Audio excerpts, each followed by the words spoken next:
लोकसभा आपकी, विधानसभा हमारी। गुजरात पहले ही भी बना हुआ था और बीजेपी के बगैर भी बनता रहेगा, मगर भाजपा को बताना पड़ेगा। मोरबी ब्रिज भी उन्होंने बनाया था ना, तो 150 लोगों की जो मौत हुई वो भी तो उनको जिम्मेदारी लेना पड़ेगा उसकी। आम आदमी पार्टी भी कहीं ना कहीं मुकाबले में, क्या कहोगे? फर्क नहीं पड़ता, वो मुकाबले में है। उनका और बीजेपी का एक डील है कि लोकसभा आपकी, विधानसभा हमारी, तो इसलिए वो चल रहे हैं उसी राह पर।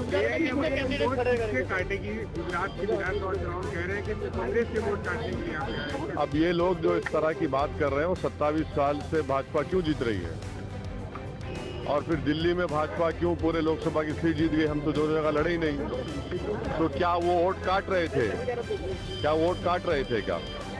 बीजेपी ने नारा दिया है कि गुजरात को उन्होंने बनाया है, इसको लेकर क्या कहेंगे? देखिए, गुजरात पहले ही भी बना हुआ था और बीजेपी के बगैर भी बनता रहेगा। गुजरात रहेगा, जब तक दुनिया रहेगी गुजरात बनता रहेगा, मगर भाजपा को बताना पड़ेगा। मोरबी ब्रिज भी उन्होंने बनाया था ना, तो 150 लोगों की जो मौत हुई वो भी तो उनको जिम्मेदारी लेना पड़ेगा उसकी। और किस मुद्दे पर आपकी पार्टी गुजरात के विधानसभा चुनाव में चलता है? बहुत से मुद्दे हैं। आज इन्फ्लेशन एक इशू है, महंगाई एक इशू है, तनख्वाहें कम हो जा रही हैं, युवाओं को रोजगार नहीं मिल रहा है, सिविक कम्युनिटीज का मसला है, डेवलपमेंट नहीं हुआ है, मिस गवर्नेंस है बहुत ज्यादा, तो ये छोटे बिजनेसेस परेशान है। ये सब बहुत बड़े मुद्दे हैं। सुप्रीम कोर्ट ने ईडब्ल्यूएस पर अपना अभी वो जजमेंट पढ़ना पड़ेगा, तभी बता पाऊंगा। कहाँ पे? गुजरात। तो गुजरात में धर्म परिवर्तन कोई नहीं कर सकते तब सरकार का परमिशन मिले। वो कौन सा यूनिफॉर्म सिविल कोड की बात कर रहे हैं? एक अल्पसंख्यक समाज का मुसलमान किसी दूसरे समाज का घर खरीद नहीं सकता, कलेक्टर परमिशन नहीं देता। कौन सा यूनिफॉर्म सिविल कोड की बात कर रहे हैं? और जो बच्चियों का बर्थ रेट है वो गुजरात में बहुत कम है, उसका जिम्मेदार कौन है? 10% बच्चे जो है एनीमिक है, खून की कमी है, उसके बारे में बात नहीं करेंगे। सबसे ज्यादा कीमतें अगर ज्यादा हैं और वेजेस कम है, आरबीआई की रिपोर्टें गुजरात में है। और यूनिफॉर्म सिविल कोड की जब बात हो रही है तो ये बताइए कि महिलाओं को एग्रीकल्चर लैंड में मिलेगा या फिर कन्यादान के नाम पे सब खत्म हो जाएगा? यूनिफॉर्म सिविल कोड आप बात कर रहे हैं तो यूनिफॉर्मिटी उन जगहों पर, उन महलों में, उन बस्तियों में नजर नहीं आती जहां पर दलित, आदिवासी, अल्पसंख्यक समाज रहते हैं। तो यूनिफॉर्म सिविल कोड भाजपा के लिए अपनी कमजोरियों को, अपनी गलतियों को छुपाने का एक बेहतरीन तरीका है। भारत में मुसलमान सबसे सुरक्षित है, ये कहा है बीजेपी नेता ने, आप क्या मानते हैं?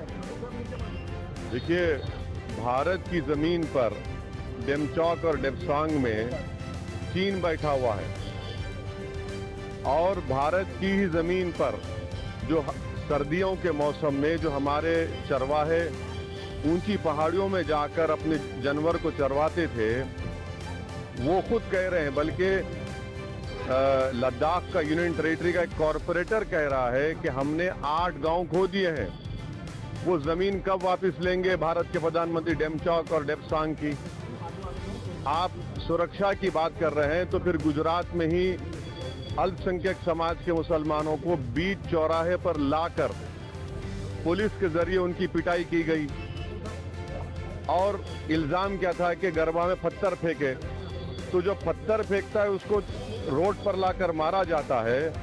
जो ब्रिज को सही नहीं बनाया और 150 लोगों की मौत का सबब बन गया, उसको अब तक गुजरात सरकार हाथ नहीं लगाती है।